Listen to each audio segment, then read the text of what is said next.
So here are the claims that are addressed in this chapter. The New Testament authors have contradictory points of view on major issues.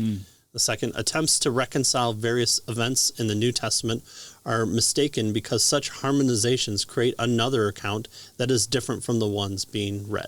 Yeah, it's definitely something as a historian you don't want to do. Right. The Gospel's chronological differences are historical contradictions. Wow. Okay. And the Gospels are so different in detail that they must be deemed an error at numerous points and cannot be viewed as divinely inspired. So there we're kind of getting a little bit more of a theological perspective. And the fifth and final claim that's addressed is the diversity of views within the New Testament indicate that Jesus was not originally considered to be God in any sense at all.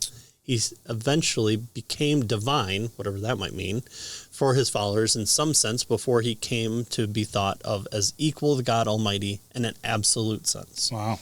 So those are some pretty heavy claims, Yeah, right? and so, obviously, going back to the basics, going back to the foundations of Christianity, going back to the Bible as the guide for establishing the church, and kind of also starting to get into attacking both harmonization and the divinely inspired nature of the word, and what that means for scholarship versus what a believer kind of takes that to be too. So that's what Bart Ehrman is writing about, and this is what our authors are going to critique. Yeah.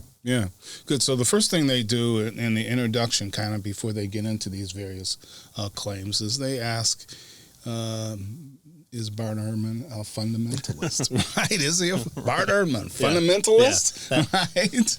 And, book beater. Yeah. And so they say that Bart Ehrman is smart enough to know that if he can show that the Bible is full of contradictions, obviously this will significantly weaken its appeal and, of course, its authority. Right? And so throughout Ehrman's writings, he regularly cites the modern scholarly consensus in support of his claims, right? This is what all the scholars say, right?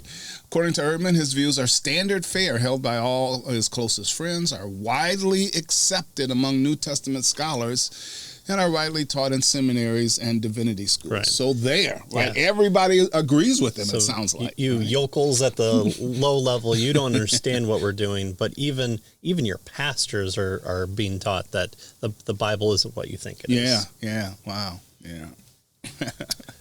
However, it is only the defining scholarship on his own terms that he brings into this, and by excluding scholars who disagree with him, that Ehrman is able to imply that he is supported by all other scholarships. Yeah, so what does he mean by scholars, right? That's the issue here, right? All the scholars believe this, right? Okay, what do you mean by scholars, right? Craig Bloomberg and Gary Habermas, these aren't scholars.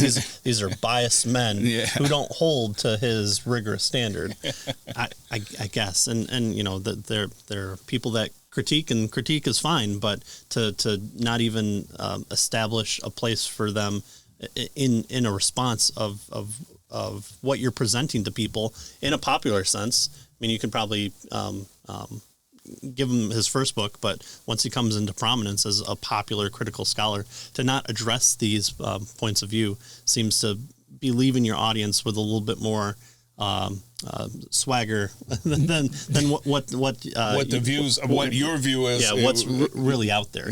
Why not address the best that the other side has to argue to see if your competing view can outweigh them, or if they're so weak that the next competing view to yours is being so powerful, you can just knock them down. Yeah. So as one recent reviewer of Ehrman has noted, he fails to mention that of all the ATS-accredited seminaries in the United States, the top 10 largest seminaries are all evangelical. They're going to teach opposite of what he's saying. All these scholars. So notice this is the top 10 largest seminaries in the top 10. Right. Don't agree, it seems like, with what Ehrman is talking about. Right. And so this isn't really a numbers game, but when Ehrman throws up that this is supported by pretty much all scholarship, and you have those fringe ones out in the boondocks, rubbing their Bibles together for firewood, then it's a little bit disingenuous here. Right. My scholarship is better than your scholarship, right? Yeah. And when just talking about presuppositions of whatever discipline you're in, this is at least a good consideration, because if you're trying to respond to those that try and overthwart your standard operating procedures, that's important. Or if you're coming in to thwart those Bible bumpkins that haven't picked up any other book but the Bible, then this is an important conversation to have. And so these seminaries represents thousands and thousands of students and hundreds of professors who are all doing scholarly work. They're all doing peer reviews. They're all pretty much doing what Bart Ehrman is doing. He's just saying, nope. They're not scholars. They're not. Apparently. Yeah, they're not scholars because of reasons that we'll get into here. Yeah, so it appears that what Ehrman is doing here with this rhetoric is designed to intimidate the lay audience, right? Folks who haven't had a chance to read scholarship in terms of these particular issues. So, even when he occasionally mentions the conservative scholars disagree, he says something like, scholars today outside the ranks of fundamentalists and conservative evangelicals are virtually unified, right? So, outside of these bumpkins, right, everybody else is unified, right?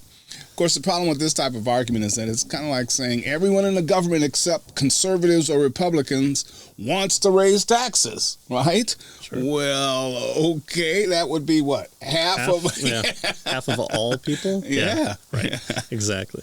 So, again, technically the statement may be accurate, but the problem is that once you qualify everyone with, except for conservatives and Republican in your example, in their example, you're down to about half of America's elected officials, their supporters, and so when Bart Ehrman draws his circle, it seems like he's not including all in all. What does all mean? In other words, saying that all scholarship agrees with him on a particular point means very little, since he gets to define what he means by scholarship. What is scholarship? It's the folks that agree with me. Right. All scholars believe that Jesus Christ is Lord. For those that are Christians. Right. Okay. All right.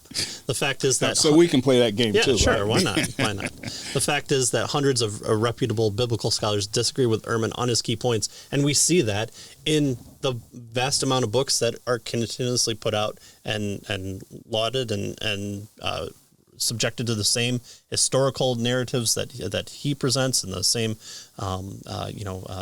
viewpoints that he comes into contact with. Just because you're a believer in what you're looking at doesn't necessarily make it wrong or untrue or should be discarded, because just thinking logically of it, if you are studying the universal model of the universe and you don't believe in heliocentrism, why are you even considering heliocentrism in your start if you don't kind of want to push for that? So you could take the opposite approach, but it seems to be that you're going to take the path of the belief that you're studying. Yeah, good.